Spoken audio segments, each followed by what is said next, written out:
You know, I called you the father of design, and then you start with the typewriter story. So, Shane Snow is our next speaker.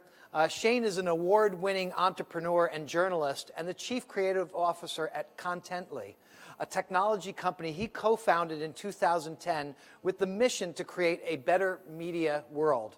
Please welcome Shane. Thanks, Shane.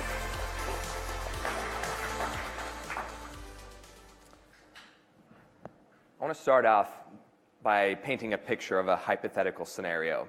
So close your eyes if you want, or stare at this beautiful scene here, and imagine that you're driving your brand new car at night a few miles out of town in the woods.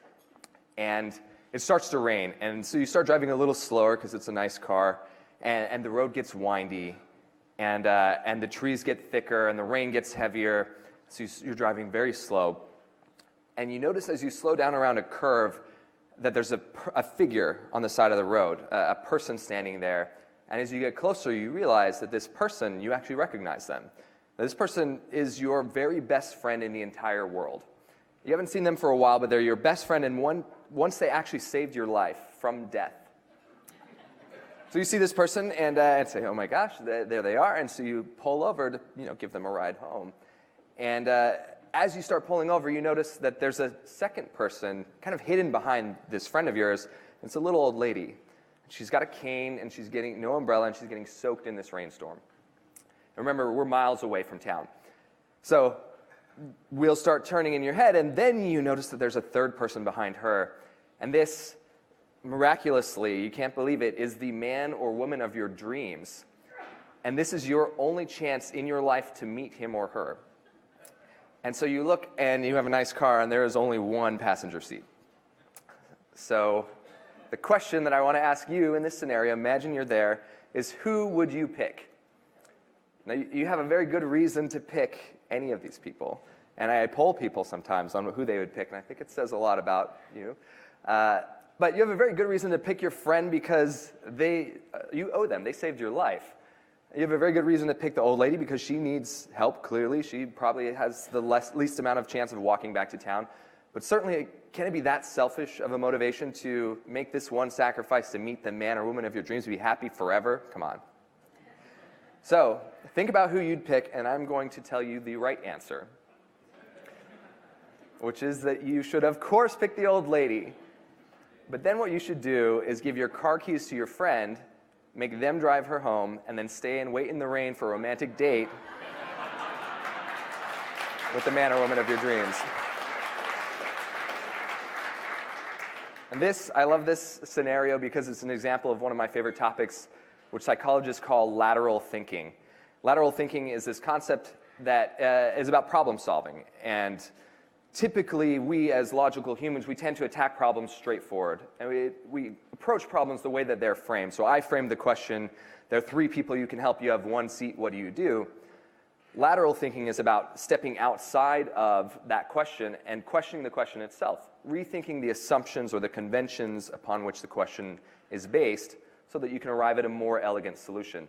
This is the kind of thinking that computer programmers and computer hackers and MacGyver tend to use to find creative ways to approach problems. This is the Trojan horse. This is, instead of attacking the castle walls, digging a hole underneath the castle. So you see examples of lateral thinking out there in very clever people throughout history. I spent the last 2 years of my life writing a book about people who do incredible things, people in businesses that achieve the incredible faster than was thought possible through lateral thinking. And I want to tell a story about that. Before I tell the story about that, the reason for my intellectual journey into lateral thinking is because I was building a business and I was afraid of the plateau problem. That if you look at research, most businesses stop growing after a few years. And most people get to a plateau point in their career where they hit a ceiling and it becomes harder and harder to grow and to progress. And you look at industries, maybe especially outside of technology, where there just doesn't seem to be much progress after a certain point. And so I was interested in people who were able to make breakthroughs and get past the plateau. And I studied them, and I wrote a book about it. And one of the stories in the book hits a little close to home for me, because I'm from Southeast Idaho, where it is incredibly boring to be a teenager. And there's this game that kids play in college and in high school in the Rocky Mountains called Bigger or Better, that I think illustrates a point. Bigger or Better is sort of like a scavenger hunt for adults. You're bored at night and there's nothing to do, and so you get a group of friends and you split up into teams, and you start off with a small object, like a toothpick. And so you'll take the toothpick, and the object of the game is to come back at the end of the night, having traded the toothpick for the best thing, the biggest or the best thing, and then you compare at the end. And so what you do, the strategy is you go door to door and you knock on strangers' houses. And you knock on the house, and and sometimes they peek through the blinds, they see weird teenagers, and they don't answer, but sometimes they open the door. And you say something like, "Hi, we're playing a game, it's called Bigger or Better. Do you have something that's slightly bigger or better than this toothpick that you'd be willing to trade us for?" And so people usually play along, toothpick is not much, they're not looking for a toothpick, but someone will trade you a piece of gum. So you trade the piece of gum, and then you immediately go to the next house and say the same thing. "Hi, we're playing a game called Bigger or Better. Are you willing to trade us something slightly bigger or better than this piece of gum?"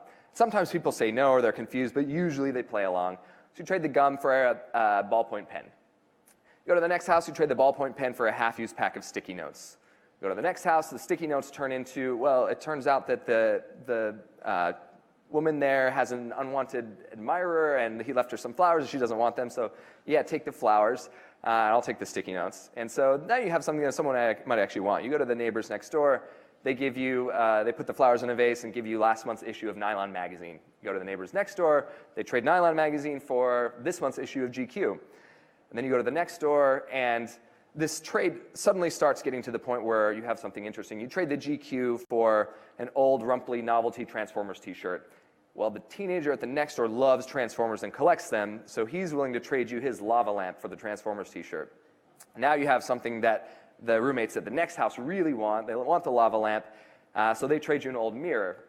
Down the street, there's an elderly couple that collects antiques, and their grandson went to college and left his BMX bike, so they trade you the mirror for the BMX bike, and then things start getting really interesting. And people start coming home from this game after 2 or 3 hours of trading with canoes and television sets, and there was even this mythology that friends of mine repeated, that someone once came back with a used car, kind of a beat-up used car, and it ran, but you bought that with a toothpick, which is incredible. And so this game, Bigger or Better, illustrates a couple of points. One is sort of some common success advice, is that you should always be parlaying your current success for something bigger, for something more. And that you should never stop and never, sort of try to convince the person who won't give you something bigger or better at that door, go to the next house. And this amounts to a lot of the common success advice that we give, but there's something about this game that's really interesting that has to do with lateral thinking, and it's illustrated by one of the greatest predators in the animal kingdom, which is the cheetah. So the cheetah is the world's fastest land animal. It can run around 75 miles an hour, and it's this incredible predator. But the thing that makes it such a good predator is not its speed, actually. It's its turning radius. It's that the cheetah is able to jump sideways very quickly and very effectively. So when the antelope scurry away, the cheetah can still get it. This is what makes it a great predator. And also, the cheetah has this uncanny ability to distract your Google image searches for when it gives you the suggestion of baby cheetahs, and you maybe spend an hour or so doing that instead of preparing a presentation. But they're so cute. They think that they're ferocious and they're these great predators, but really they're just cute. So the thing about the cheetah is its ability to turn sideways, to leap into the second lane that allows it to be such a good predator. Well, you see this actually in breakthrough careers and breakthrough innovation as well. So James Patterson, the man at the top left, he's one of the world's best-selling authors in history. He sold 250 million books. He got to where he did, and this incredibly fast-climbing novelist, by climbing the ranks of the advertising industry, using his knowledge in advertising to jump over to become a novelist and market his own books in a way that his publisher couldn't. And he built an empire using basically his thinking, lateral thinking from the ad industry to now be this incredibly successful author that authors like me are jealous of. You see the woman, the ballet dancer, is fitting that we're at a ballet studio right now. This is Zoe Saldana, who broke into acting instead of spending years and decades doing auditions and being an extra and sort of climbing this terrible ladder. she got her first break as when a movie needed a ballet dancer, and she was a ballet dancer, and that's how she got her first break, and subsequently went on to become an Academy Award-winning actress. She skipped years of sort of wasted time by coming in laterally. I studied in my book, which is called Smartcuts, that came out a couple of months ago, the career trajectories of the best presidents of the United States. And it turns out that the best US presidents actually had the least amount of time in politics. And they came from, what made them the best presidents is the places where they came from allowed them to have flexibility, which it turns out is the key to being a good leader. They were police chiefs and philanthropists and businessmen and war heroes. Those are the ones that did so much better than the career politicians who spent 30, 40 years in politics before becoming president. Then you look at, not just in careers, but products and businesses. The fastest selling phone in history came from a computer company at a time when only telecommunications companies were selling phones. It wasn't a huge stretch for us to make this leap on something slightly bigger, something slightly sideways from Apple, but that sideways innovation changed the world. And so when I think about innovation, I think about breakthrough progress, and I think about lateral thinking, sometimes I think about how does a company last for 100 years and have nearly 500,000 employees and still be relevant and still be a big force in the world economy like IBM? It's not because IBM traded toothpicks for pieces of wood of increasing size. It's because IBM went from card punchers to typewriters to mainframes and personal computers to software. That sideways lateral thinking has allowed the company to stay relevant. But I think also that's what allows our employees to succeed and to not jump ship from business to business. It's important for us as managers and as people who are working in the future of work to think about how can we empower those that work with us to ask the questions that lead to lateral thinking, to question the assumptions and the conventions of this is the way things are done, but what if we took a step sideways? So I think about lateral thinking also with IBM Verse, rather than orienting, if you're going to build a better inbox, the strategy might be, let's make it slightly more efficient, let's make it faster, let's make it cleaner, the text more legible or whatever it is, add better filters. But why not take a step sideways, get out of the car and say, what if we oriented your inbox around people instead of around chronology, instead of around the flood? And what if you took the 5 apps that you're normally jumping between, your calendar and your inbox and your to-do list and your org chart and your contact list, and mashed them into one smart application, radical simplification, to allow you to work smarter rather than simply building better apps in all of those categories? But what really gets me excited is this idea of applying lateral thinking, which one of the things that I write about is this idea of 10x thinking, that if you really want to do things differently than before, you want to make true breakthroughs that cause people to have no excuse but to switch their behavior. You want to try and make products that are 10 times better, not just 10% better than what is already out there. And in order to do that, you have to rethink the paradigms of your current product and your current industry. And often you do that by pulling in things from other industries, but often just the exercise of saying, how could we make this 10 times better, allows you to rethink the things you need to rethink. So I get excited about applying the talents of the world's coolest computer to the idea of workflow and professional work and email. And I know that these things are in the works, but imagine the day when Watson can tell you what is important about your workday and about your workflow, and using technology to make you more efficient, not just 10% more efficient, but 10 times more efficient, gets me really excited. And I think these are the kinds of lessons that we're using email, we're using to-do lists and calendars and scheduling to make our day more efficient.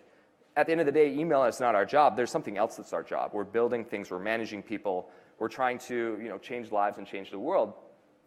So I think the most important thing for us as we think about using these lessons of the products that IBM is using, but using the lessons of great lateral thinkers throughout history, is that we need to foster environments where our teams and our employees can ask the questions that are scary. They can say, what if we did things differently? What if we did things unconventionally? What if we took a step sideways? And I really believe this because when you look at the history of great breakthroughs in the arts and the sciences and in business, you see that no one ever changed the world by doing the same thing over and over again by digging the same hole deeper. But also, no one ever changed the world by playing by the same rules that everyone else played by. You change the world by rethinking the conventions, by breaking rules that aren't necessarily rules. And so I think that today we have a chance to break some big ones together. So thank you. Thanks, Shane. That was a great talk. So let me start by saying that I hope you all like the venue and the event. It started out by playing Bigger or Better with Bob. You have no idea what I gave up. So, look, also as I was sitting over there talking with some of my colleagues, you know, as we were listening to Shane, which was a very interesting discussion, there was another option. There really was. I think the old lady had an iPhone and she called up Uber, and when we tried to pick her